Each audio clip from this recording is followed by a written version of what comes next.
Hey, what's up, y'all? I'm Scott. I'm Shatay, and we're the Hazes.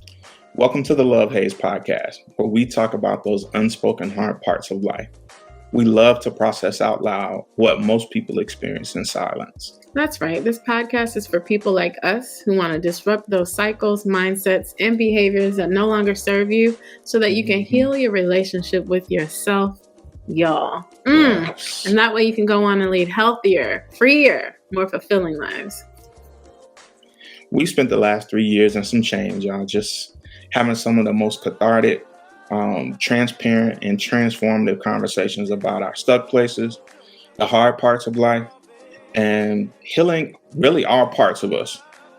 These conversations have changed us in the better in so many ways, and really challenged us to keep pushing towards our greater. We really believe that what's next is going to be mind-blowing for us and for all of you. We're going to talk through all of that. And, at the end of the last episode, we said that we had a big announcement. So you're going to want to have to watch to the end of this one to catch that, y'all. Ooh, child. Here we go. Welcome back to our Black Love Journey. Let's get into this thing. So, Mrs. Hayes, what's up with this episode? What we got up our sleeves? You want to just talk about it? You want to lay it all on the table? Lay it out there, so. So let me just remind y'all of our journey. For those of you who might be joining us for the first couple times and might not be that familiar, we started the Love Haze podcast in 2020. September 2020, I think we released our first episode. It was a pandemic project, something that Scotty had always wanted to do, and we made it happen. And we have had, like Scott said in the intro, we have in real time in our episodes processed our lives out loud with you. And we've done it. We've stayed consistent in the midst of some very low valleys with our journey to becoming parents. We've had loss in other ways. We've had family sickness, and we've had hard times with friendships. And we've learned things in therapy, and we've talked about all of it on this podcast, and it's been beautiful. And then fast forward to about, what was this, September 2023, and we were like, we don't want to do this no more. We're tired. Yeah. We feel beat up. We feel like exhausted. And how much time are we going to do this? How long are we going to keep doing this? Mm-hmm. And it feels like the same 20 people are listening to us. Yeah.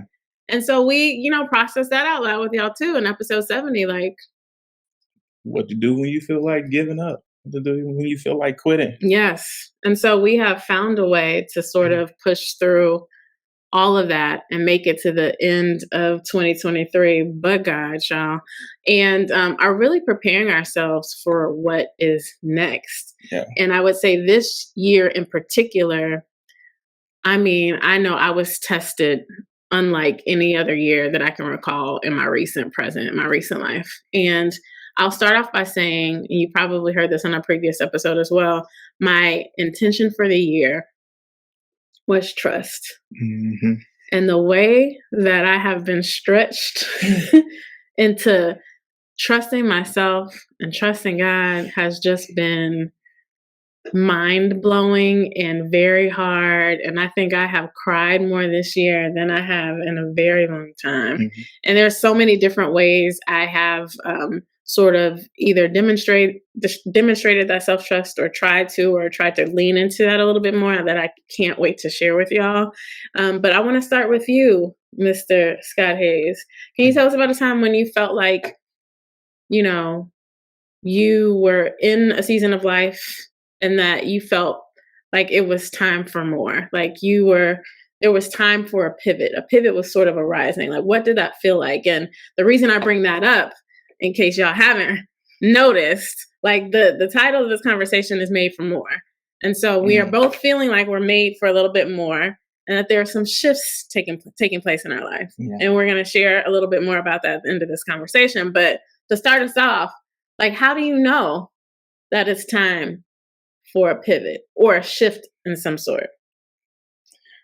I think when your normal becomes so uncomfortable Yes. that you just can't sit in it anymore. Yeah.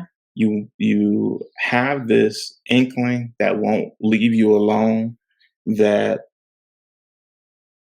this ain't it, Yeah. right? You may not have the answer. I know I didn't have the answer. I didn't know what the next step was. Yeah. Um, but what I could say for sure, I was like, "Oh, this ain't it," And I can remember feeling that way a couple times in my life with jobs, Yeah. and I knew it was time for me to start putting my resume together. Um, when the love haze was born, and when I was, transitioning out of my first marriage, um, I was scared, Mhm. uh, but I was like, "This ain't it." Yeah. Like I know that I'm made for more, but I also know that I made a promise. Mhm. Um, and it was difficult to reconcile those things. And I stayed longer than I should have because I Yeah. didn't trust it. Yeah. Um, but I knew that I was made for more. I knew that God was calling me to greater. Mhm. Um, I didn't know how He was going to heal my heart. Yeah. I didn't know how I was going to have the faith to push forward, but I knew that it was time to shake from the job. I knew it was time to shake from that relationship. I knew it was time to shake most recently at my job and not even leaving that job. The pivot had to be in my mindset as it relates to how I approached the work that I was doing. And rather than always fighting the system and always hating the system, I Mhm. had to learn a different way to show up, and be the best advocate that I could be in the position that I was in. So I know that's like three different examples of when I knew that it was time to pivot. Yeah. Um, and I didn't know what the next step looked like. I just knew it was time. Yeah. I that resonates with me. I'm thinking of two very specific times in my life. One, when I was at the tail end of my experience living in LA. So pursuing my dance career. And I had been there a little over 4 years at this time. And I was doing it. I was doing all the things I was supposed to be doing. So I had gotten a job working at a really nice hotel. What do you call those? A luxury hotel overnight in Beverly Hills, working the night audit so that I Mm-hmm. can be available for auditions during the Mm-hmm. day and take classes in the evening. I was exhausted.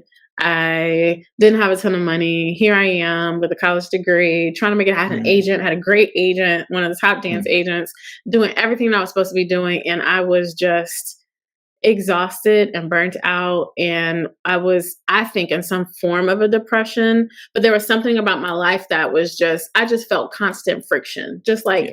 like I had at some point identified that I was bigger than the life that I was living. And so I Mm-hmm. remember very distinct moments throughout my life when I've had these experiences where I felt inward, that a still small voice that was like, "You're made for more," legitimately in those words. And to your point, I didn't know what was going to come on the other side of that. Yeah. But I knew that, okay, that means it's time. That's my clue that it's time to move on from this. And so I remember, making plans when my lease was up, leaving LA, moving back to Texas. I remember sleeping for like a month after that just because I was so exhausted.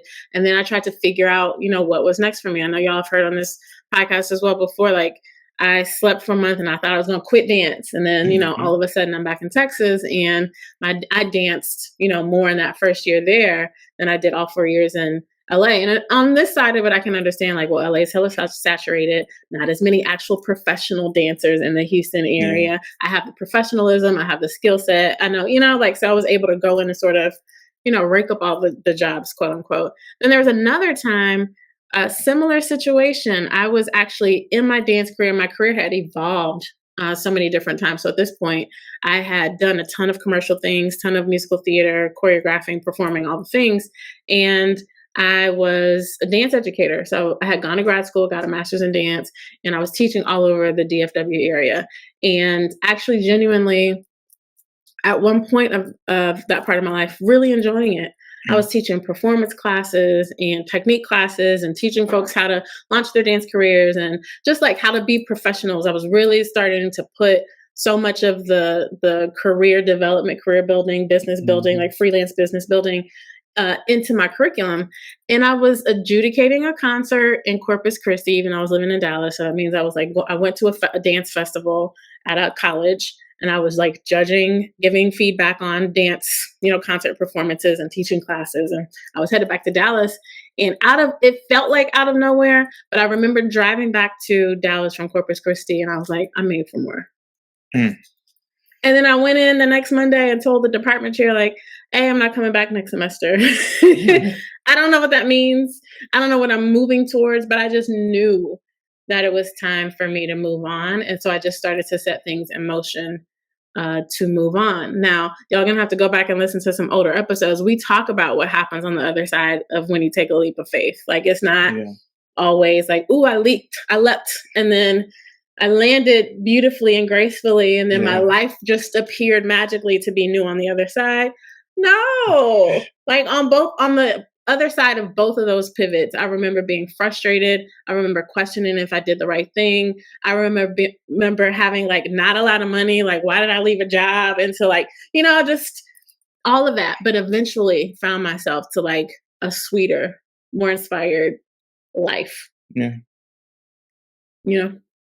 And, I think about my journey as well. It just wasn't all sweet on the other side. A lot of sour. Yeah, you can feel like your time has come to an end in a place, and you take the leap of faith and pivot or end or move or do whatever it is that you think you're supposed to be doing, and you're like, man, got my ass, as my grandmother would say, got your ass out the frying pan and in the fire. Yeah. And I can remember leaving a job and going into another one and being laid off. I'm like, I just did man where I was. And it ended up working out in the end, and I had to go through what I went through in order to get to where I was going. Yeah. And it just ain't always sweet like you think it's gonna be. Yeah. We have these ideas in our head, and everybody loves a good story. Yeah. And you like for things to come to a happy conclusion. And what I realized is that in this life, I want a life that's well lived, that is full of pivots, because that means that I'm in the game. And I won't win every single one of my battles, but I plan to win the war. That this life is going to throw me all types of opportunities to bob and weave, to pivot, to hopscotch, or do whatever the hell I got to do to keep moving and shaking and healing and experiencing, and just being someone who's having a human experience. Yeah. So I really appreciate the transparency behind the opportunity to be transparent and to hear your transparency about, the fact that it ain't always sweet when you get ready to make your move. Yeah. And that's what we do here. We talk about the unspoken hard parts of life, right? Yeah. I think it would be irresponsible of us. And I hear you talk this way a lot in terms of your mental health practice. Like, it would be irresponsible of you to, if somebody's like, why don't you just talk to this person? And you'd be like, no, it's irresponsible of me to like have one session with them, open them up, and then, send them on their way. And so I think it is our responsibility to, if we're going to encourage folks to listen to your heart and go after the thing, and then not equip you to manage your expectations about what the other side could look like, then that's not, I don't think we're being great journeymen. Is that what journey? That's not how you use journeyman? I'm going to let you have it. I appreciate that. Perhaps not. But, okay. What's the haze of pivoting then? Anything different than what we've already shared in the lesson in the leap? Is that shit is hard. It is like you're asking me to leave. I'm asking myself to leave the comforts What you of know. what I've known Yeah. and go into this new thing, sight unseen, hopeful, with my great personality, a willing spirit, Yeah. and a little bit of faith. Yeah. And that is hard because this isn't, when I quit my first job, I'm staying at my mama's house. You know what I'm saying? And I had something to fall back on. I wasn't worried about where my next meal was going to come from. I was like, I'll stay at my mom's house and I'll figure it out. Fresh out of college, I didn't have a whole hell of a lot of bills. I had student loans, but they weren't going to get their money back. I wasn't able, there was comfort. I felt like if I leap, then it was almost like being a kid and being able to leap onto some pillows. Leap onto some pillows or leap onto an old mattress. You're not just going to hit the ground. Yeah. And at this big age, the cost of a pivot is much more significant. Like if I leave my job today, what about our insurance? What about our income? What about dinners and vacations? I want y'all to know what my wife is concerned about. Could live in a refrigerator box, but she'd like to be able to go on vacation and go to dinner. But yeah, it's just much more at risk. Yeah. Now at 46 years old, being a married man who has a family to care for. Yeah. There is a haze because I'm putting more at risk than just my own self. I'm putting my family and the things that we have planned for and built together. Any decision that I make, not just a job, with any move that I make, I have more to consider. And that can be a haze because I'm asking everybody that's associated with me that may be impacted by this to take this faith walk with me. And there's just more at stake. Yeah, it's very much, we've talked a lot about this as well. It's you're having to relinquish the illusion of control because none of us really have control the way that we think that we do. But you're having to take your hands off of it and just trust God, universe, whatever you call the creative power that is, God. You're just going to have to trust that creative energy to move you to your next place and know that it will be better. That's the lesson I've been learning this whole year. Is like, how do I take my hands off of things and know that just because I couldn't overwork my way into some version of life that I wanted it to be, that actually there is a version of my life that is better than I could even think or imagine that I can't work my way towards. And so like, for whatever reason in my 20s, I was able, to your point about being risk averse now at this age, I was able to, much quicker be like, I'm not doing this anymore. I'm bouncing, let me up and move to LA. Let me up and move back to Texas. Let me up and move to, like I'm out. Yeah. And now I'm like, wait a minute now. I got this good cushy job. I'm comfortable where I am.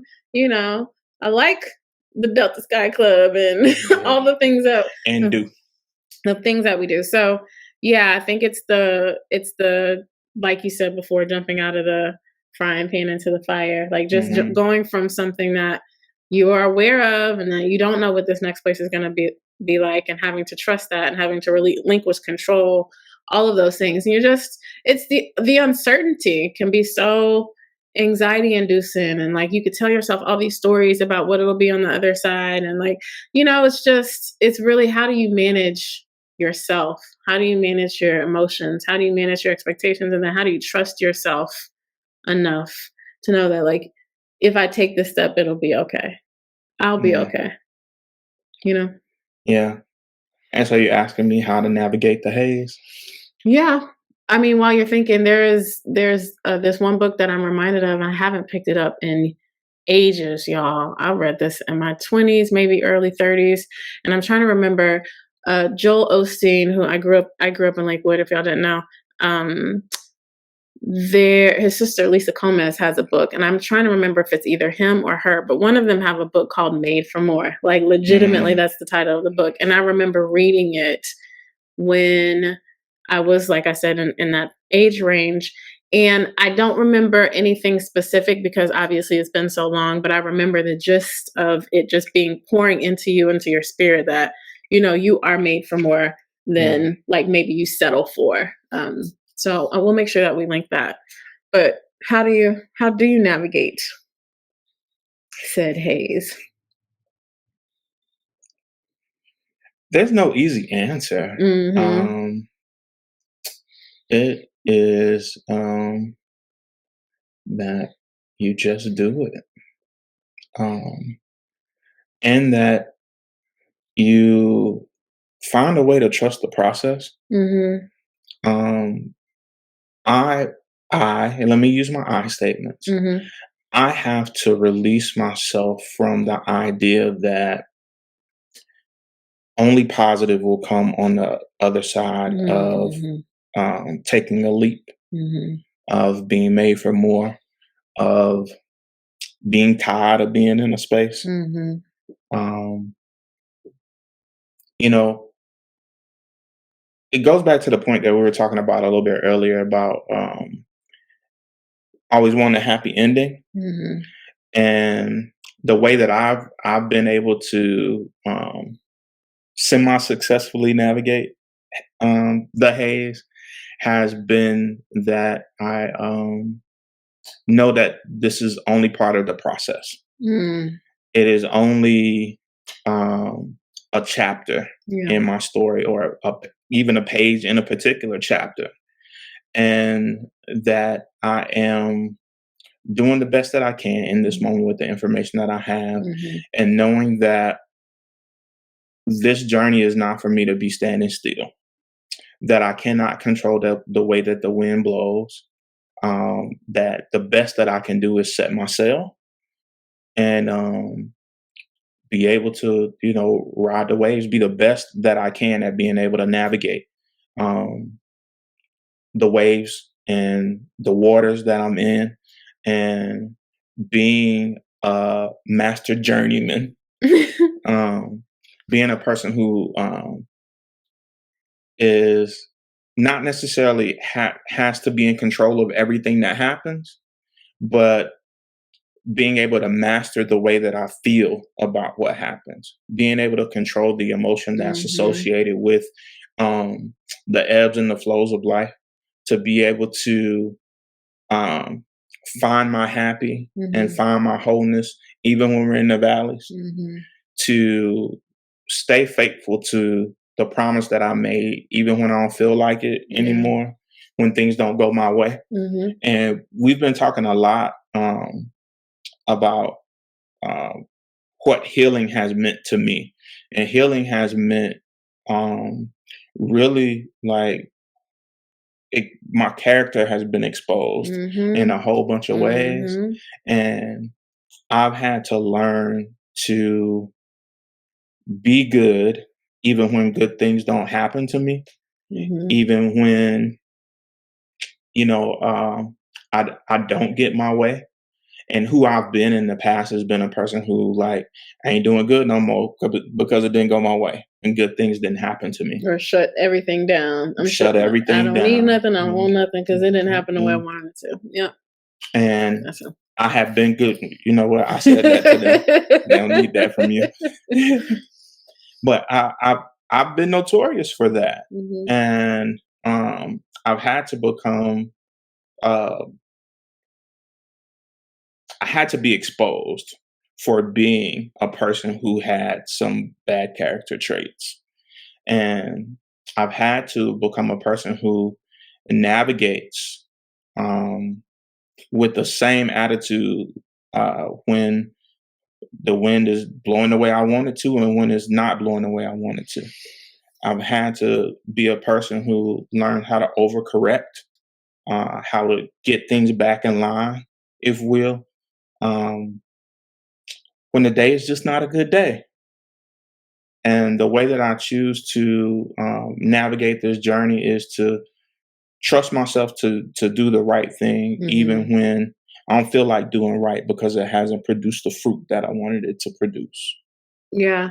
I would maybe just reframe bad character traits, quote unquote. And I wouldn't call them bad. I would say they were just immature character traits. And so what you've just described is you mature, like you said, like, so, um, you're starting to, act your age, whatever that means. I think another thing to add to how to navigate it, you were saying just trust the process. And this is, I think, something we talked about maybe in our very first episode and what probate season. You just have to do it scared. Yeah. You have to make choices towards who you want to become. And so if the options are to stay here where you've clearly outgrown the space, where you are made for more, or so have the discomfort of staying here, or have the discomfort and the fear of stepping out and making a choice towards who you're supposed to become. Like, even if you're scared, you have to just do it scared. Yeah. Acknowledge that fear. Fear is there to protect us. It's there to, keep us safe. Say, thank you. I hear you. I appreciate you. Yeah. And guess what? We about to do this anyway. Yeah. We're going to figure it out. We're going to, pray, seek the help of a therapist, seek the support of family and friends, and we're gonna jump out of this thing terrified and doing it anyway. Yeah. But did you die though? You'll be all right. Yeah, absolutely. What's the biggest lesson you've learned about pivoting towards your promise? Man, I think I have not really been a person who stayed somewhere when I knew it wasn't right for me. I would have always been the person that, like, I have done it scared. For whatever reason, I've had enough courage to do that. I think it's because, I had a childhood where I could try things, test things, and I knew I would be okay. So I didn't have a childhood that was riddled with, I always have to be on the defense. Nothing ever works out for me, right? So I want to acknowledge that privilege and say that I grew up in a way that I was affirmed. My mom always said to my brother and I, "You're marked for greatness." Like, she spoke those things over us. And so often I think me rising to the occasion are just those seeds that she planted in us when we were kids. So I do want to start off by saying that, like, the reason I've been able to do difficult non-tradition things, move from place to place, I think is because of my upbringing. And I will say that even though I've been able to do it scared when I was younger, I have not always sort of prepared in the best way. I just like, oh, it's time to jump. Let me just run in, see if the wind will carry me through. At this big age, though, I now know, I've noticed that, especially in this year when I've felt like it's time to pivot, it's time to change, but I'm scared. I don't want to do the wrong thing. I don't want to get out there and not have any money again, right?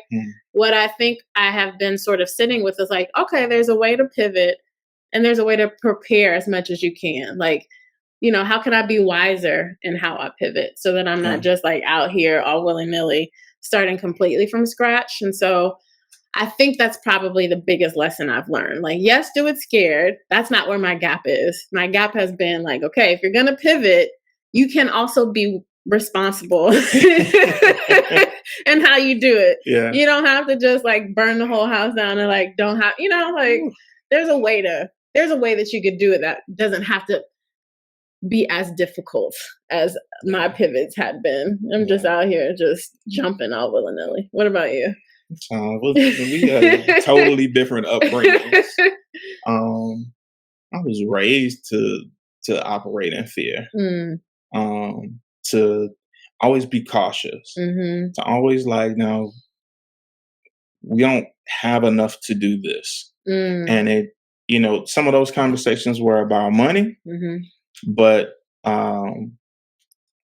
I think what it put in me was what I thought was a healthy fear, but it made me very scared to take chances, very scared to move away from things that were uncomfortable, very scared to change my mind. And think the biggest lesson that I really learned is that I not only do I have to trust myself, Mm-hmm. but I have a trust that I have to trust that I am enough, that I have enough, Yeah. and that no matter what the next step looks like, I'm gonna be okay. Mm-hmm. In this season of my life in particular, when I talk about character, when I talk about maturity, Mm-hmm. when I talk about spiritual maturity, Mm-hmm. for me, and I don't put my beliefs on anybody else, but I think that in this season, the pivot has really been about learning to trust that God has me exactly where He wants me to be, Yeah. and that when I make a pivot or when I make a move in faith, it is not the faith that it's going to be immediate gratification, Mm-hmm. that it's going to be Mm-hmm. immediately good. It's got to bake a little bit. Right. Mm-hmm. And that I want the suddenly blessings, Mm-hmm. right? Mm-hmm. Because I finally decided to trust enough, to have enough faith. Now, Mm-hmm. God, I gave you what you want. Now run it up, Like he's you a know, genie. like He's a genie. Boom. And that's just not what it is. Mm-mm. I'm learning to I've had to learn Mm-hmm. to find peace in the midst of not only my process, but peace with not knowing when the promise is going to come Mm-hmm. to fruition. Um, I've had to, and we've talked about this, like redefining what the fruit looks like Yeah. and continuing to work as we wait, Mm-hmm. continuing to be who we are doing the work that we're called to do, Mm-hmm. even when it doesn't look like what we thought it was going to look like. And um, for me, it is that I've had to learn, and now I've said a couple things, right? So the biggest lesson that I've learned is that I have to, if I'm gonna walk fully into my purpose, I have to stop allowing my benchmark to be my pain. Ooh. So my pain has always been the thing that's propelled me to move to something new. You making decisions. Would you say it's pain or trauma or? I think pain, trauma, bad things, Yeah. stuff that has happened to me, Yeah. they have always been the things that have been like, okay, you need to move away from this because there's Yeah. pain here. Yeah. And you remember the bad things that happened here. And I'm learning now that I can pivot for good. Mm-hmm. My time sometimes is up in a place or up in a season because I'm made for more, not to escape Yeah. something bad, but Yeah. there is like God has prepared like greater work for me to be You've done doing. everything that you were meant to Right. do there. And I can sit there in my uncomfortability and say that I'm doing this because things are going well. Like it's Mm-hmm. not bad. Yeah. When I've left places and seasons and friendships and that kind of stuff in the past, it has been that there was pain there. Mm. And God had to break my heart in some ways to make Move you me on. move. Yeah. And in this season of my life, I'm learning to identify with the good in me and not letting pain be the thing that propels me to purpose. Not letting pain be the thing that makes me move.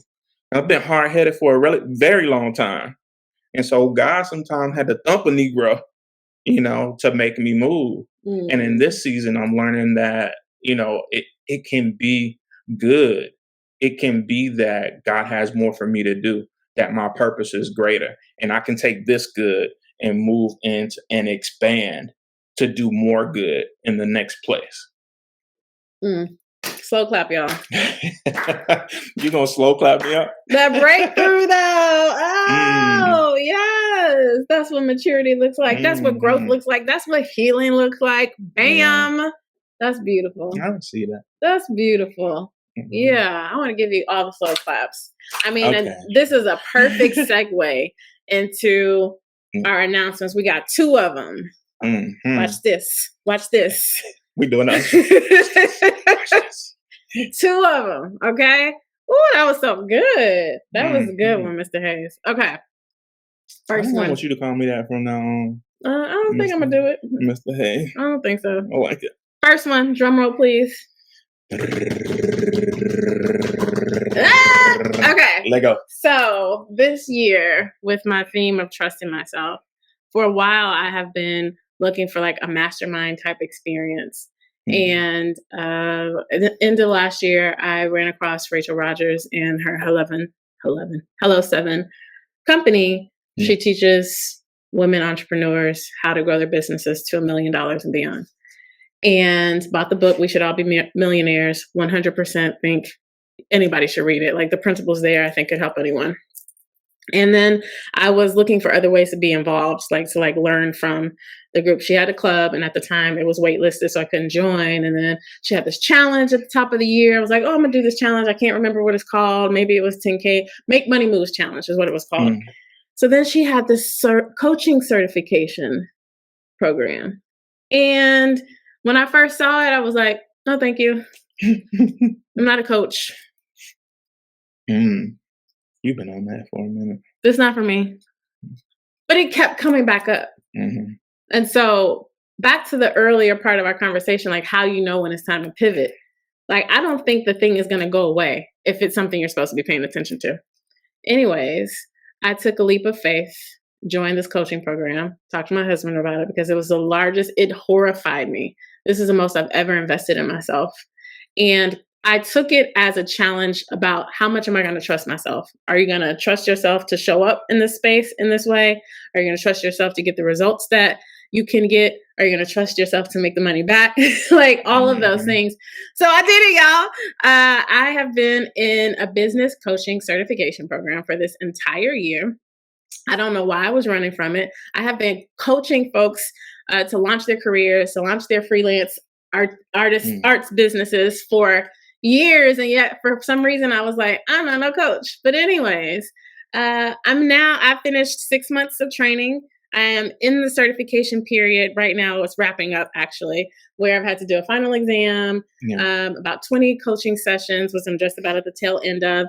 And then I had to share my story with y'all, which I'm doing right now. And so I'm so proud of you. Any minute now, I will be a certified business mindset and money coach. And I'm really, really looking forward to all the ways that I will incorporate that into how I already teach career and business skills. And so that could look like in the new year. One-on-one coaching I can continue to do, but I'm really excited to teach like maybe classes, group classes, workshops, maybe go teach some of this to HBCU students, maybe figure out how to like make it work for the community in a richer way. But I am made for more. And in 2024, I will be, like I said, a certified business mindset and money coach. And so I'm really excited about that. I've been horrified about it all year. I finally settled into the identity of coach and teacher. I mean, I've always been an educator, but the coach part was kind of rough for me. But even as a leader, my direct reports always saw me as a coach. My students always saw me as a coach. My husband always saw me as a coach. I was just like, I don't know. I don't see it. Right. But everybody can't be telling the same lie about you. You know? You heard me? So. And also, she's going to retire her husband. Y'all thought we was going to the next day, but I wanted y'all to know. I leaned into this thing because she's going to retire me. Yeah. Okay. So announcement number 2, shall I? Drum roll us for you to announce? Okay. Oh, I'm doing it. Yeah. That's a big one, y'all. Even bigger.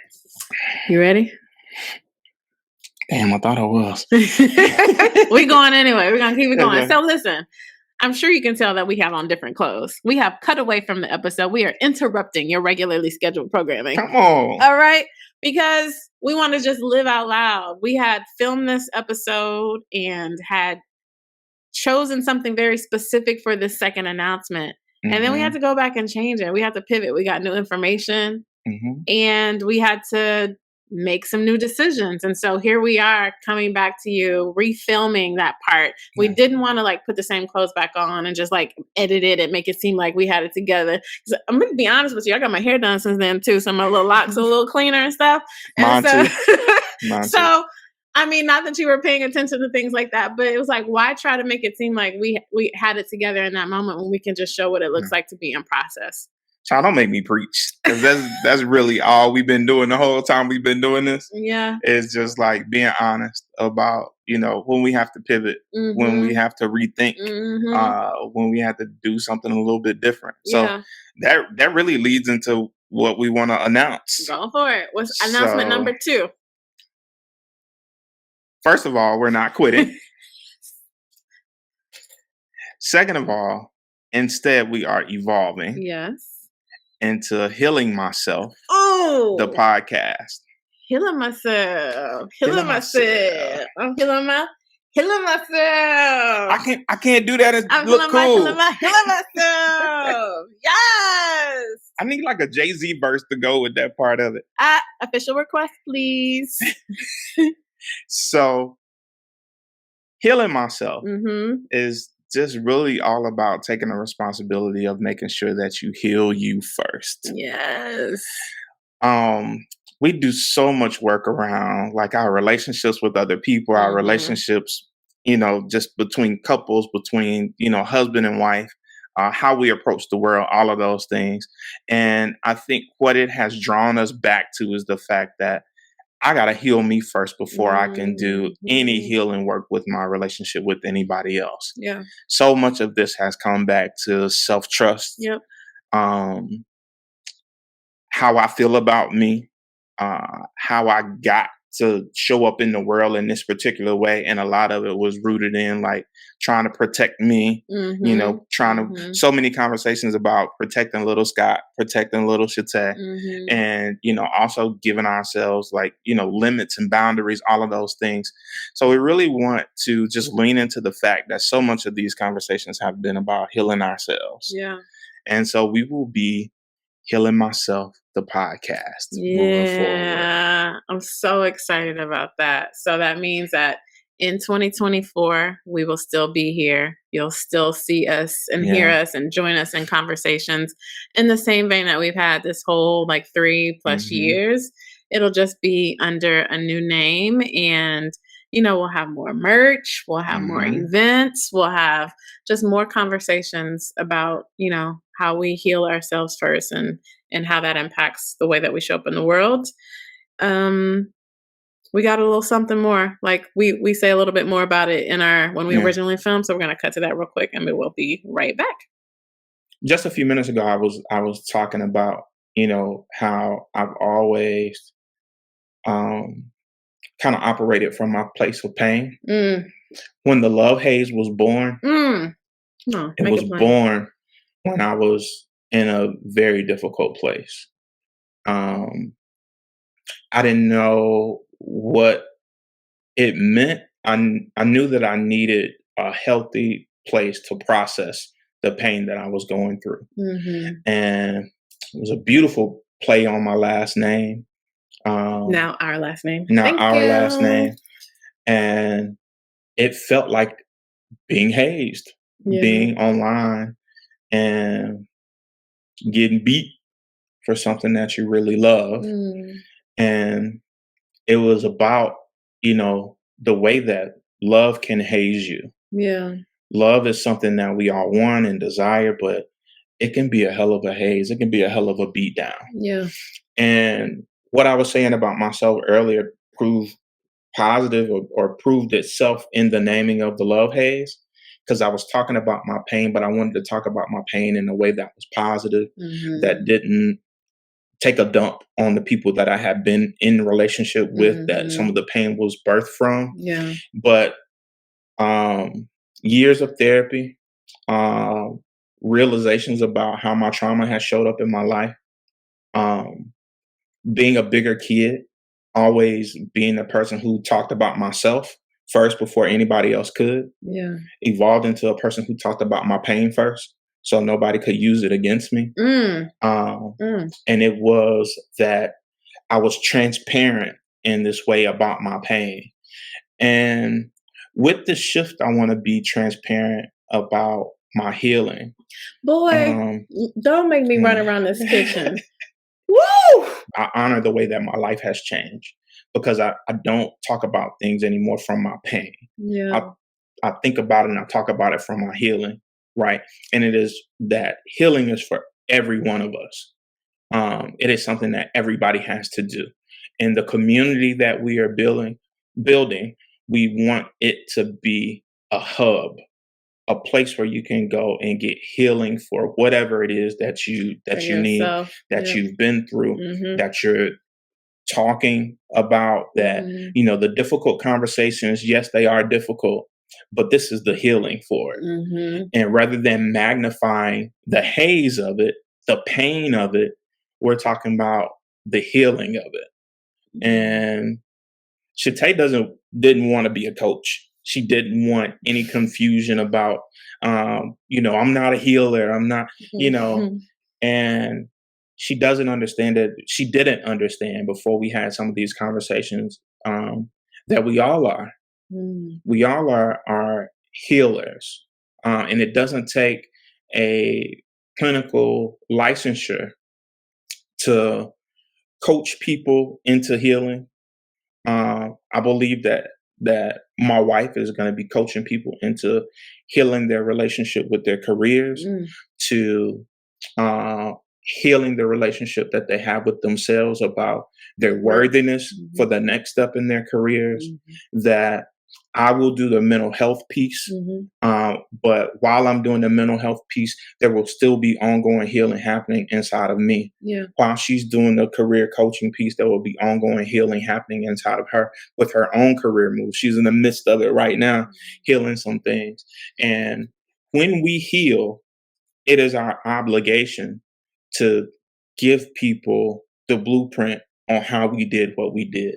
Not to give you the answer, but to give you a way that it happened for us. Just a guide. Just a guide. Yeah. And you can opt into that or opt out of it, but it will not be that we didn't share our healing. Yeah. And so our desire, when people look back over the last 74 episodes that we've done as the Love Haze, that you all see even our evolution into learning to stop talking about our pain, learning to stop talking as much about our disappointment, and the way that we've started to talk more about how important it was to heal, to give ourselves permission to keep on doing the work, and sometimes to change the way that you identify yourself. Listen, somebody give this man a collection plate. Like, just put your ties in. Can you cash out your boy something?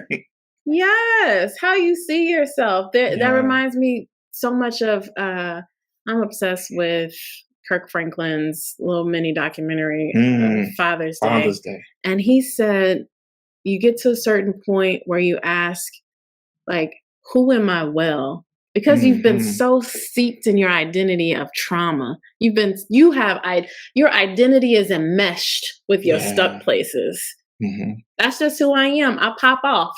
Right. That's just who I am. I get drunk. That's just who I am. I gamble. That's just who I am. Insert whatever your stuck place is. And it's like, ooh, but you're so much more. Yeah. And we love to journey with you to seeing yourself that way. Because you know what? We see you that way. God sees you that way. It's time for you to see yourself that way. And one of our new hashtags will be save yourself first. Save yourself first. Can I say something on that? Yeah, go ahead. Let me tell you why, y'all.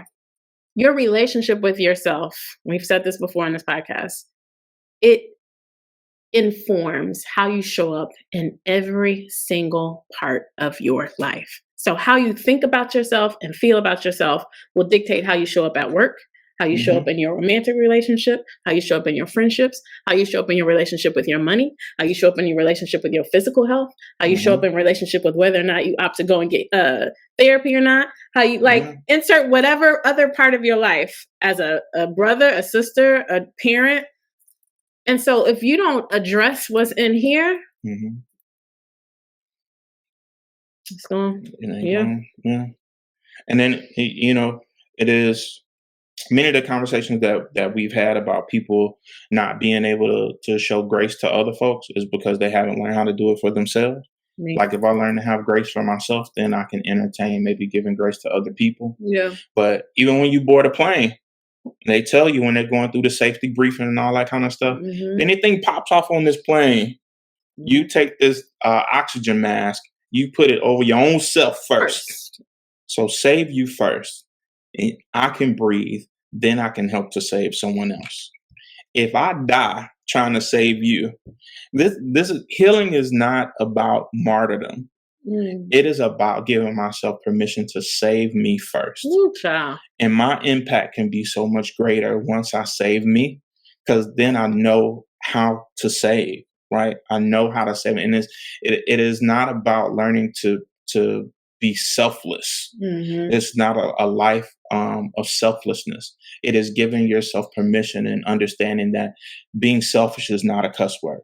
Nope. Like that I gotta save me first. And that's okay. Being selfish is not a cuss word. Save yourself first.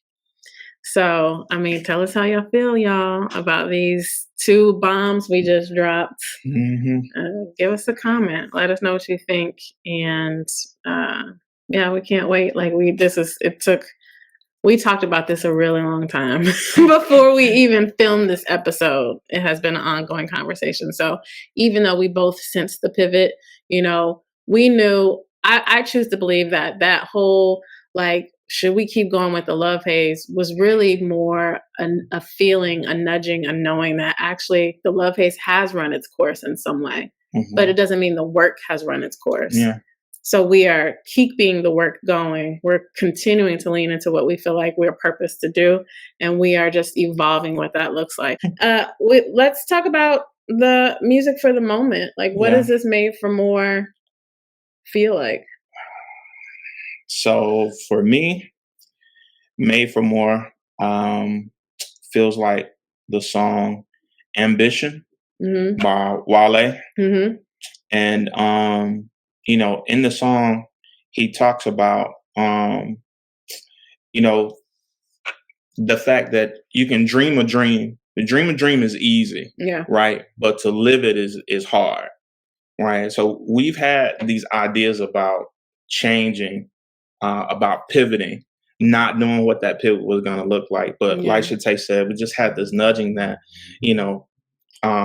maybe this thing had run its course.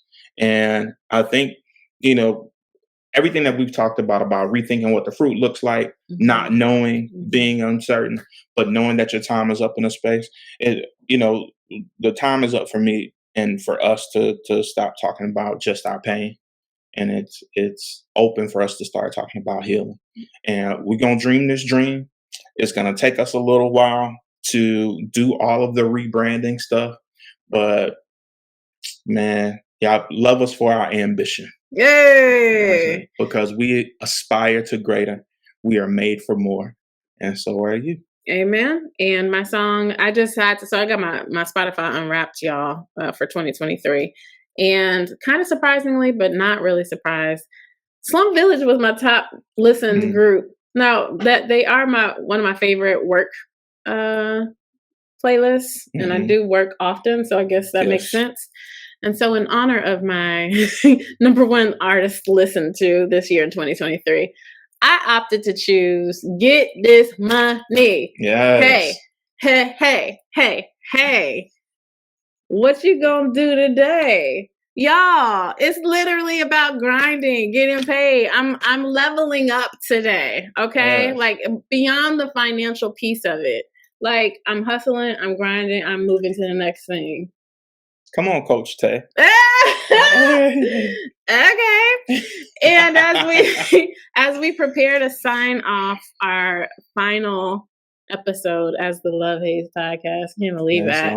We wanted to shout out some of the comments and the love that we've gotten over the course of the podcast. And we only chose a few of them. This is definitely not all of them, but we wanted to just shout out our listeners and the these affirmations along the way were so timely, y'all, in moments where we were like, we don't think people are listening. We don't know if it's worth our time anymore. We don't know if we should keep doing this. Yeah. And then as soon as we felt those moments, like somebody would text us or DM us or just leave a comment on an episode, and it just really kept us going. So we want to just express our sincere gratitude for you, for helping us along. So you want to start with the first one? Yeah. Big shout out to my man Scott Zobish, who listens and has been listening. He said so many great points made. He said, y'all be speaking to me. Mm-hmm. I think I need payment for being a part of these episodes because he know we be talking about him. Or either I need to pay a copay for the therapy. I mean, Cash App is Zozo. Here's another one of our friends. I don't think I'm gonna keep the people anonymous who texted us because I just want to. But another one of our friends sent this text message to you. It said, bro, sis, just listen to episode 25. Be what you need. I'm so grateful that God uses the two of you to bless others and that you allow him to do it. Keep shining. Thank you, fam. Like, yeah, love that. Colleague of mine, she said, keep doing the work, Mr. and Mrs. Hayes. I'm reflecting on some bottom moments of my own, and I'm now trying to evaluate my own growth from those moments. I always learn when the love haze speaks. Dang. Love you both. Thank you. That's beautiful. And that actually was left on Apple Podcasts. That was a review left on Apple Podcasts. So we appreciate that. Any reviews that y'all can leave on Apple Podcasts, on Spotify, like to help us get our ratings up. So appreciate this. I actually think this is our sister. I'm almost certain it is. Jessie822. This is another one from Apple Podcasts. This podcast has incredible content that's well thought out and includes genuine moments of transparency and vulnerability. Imagine sitting in the living room and having the voice of Shatay and Scott feed your soul. Don't make me cry, girl. Highly recommend this work of love. Thank you. Thank you. We got two more for you. Friend from college said, this episode hit home. Thanks for sharing. I think we get a lot of those. Like this one hit home for me. And so I really want to shout that out. And then one more. This one was on YouTube as well. And this, I think, is a family member also. So lots of family and friends. We got a couple strangers. But we appreciate our people showing up for us. Thank you for sharing y'all's story and being so transparent. Sending prayers for the both of you during this journey. And I believe she's talking about our journey to parenthood. We talk a lot about fertility. This is a topic no one wants to discuss, but listening to y'all talk about your journey and how you guys are processing through it has given me the tools to use and realize that I myself am enough. I love y'all. Just, wow. Yeah. So thank y'all. We appreciate the love, like we said. And as we continue to get these comments, we want to do a better job of shouting y'all out live on the show, or maybe not live, but on the show so you can see it once it's replayed. And we're going to go ahead and leave y'all. We invite you, even though we are evolving the name, like we'll still be in the same places. So still Spotify, Apple, YouTube, all the places. Our website, thelovehaze.co, like houses all of our episodes. That will obviously have to transition at some point. But if you go there, it'll redirect you to wherever our podcasts are. So continue to listen and like, follow, rate, subscribe us, and share with, your family and friends. We really appreciate it. All right, y'all. So y'all heard our two big announcements. We did our shout outs, did our music for the moment. Let's get ready to go ahead and close this thing out one last time for 20 to the 23. Hey. And maybe for the last time we're saying it this way. Who knows? But like we always say, life will always present us with a haze. Oh, this is kind of sad. Yeah. But we have everything that we need within us to navigate through it. Yeah, that we're changing our language, so now maybe it's life will always present us with an opportunity to heal. Yes, workshopping right in front of y'all. Come on, let's go. There you go. You impromptu with it, because that's what I do. Let's go. Yeah, life will always present you with an opportunity to heal, but you have everything, and you have everything you need within you to navigate through it. We absolutely do. And no matter what, just know we're going to take this journey together. So we changed just a little bit. Y'all don't change. Come back.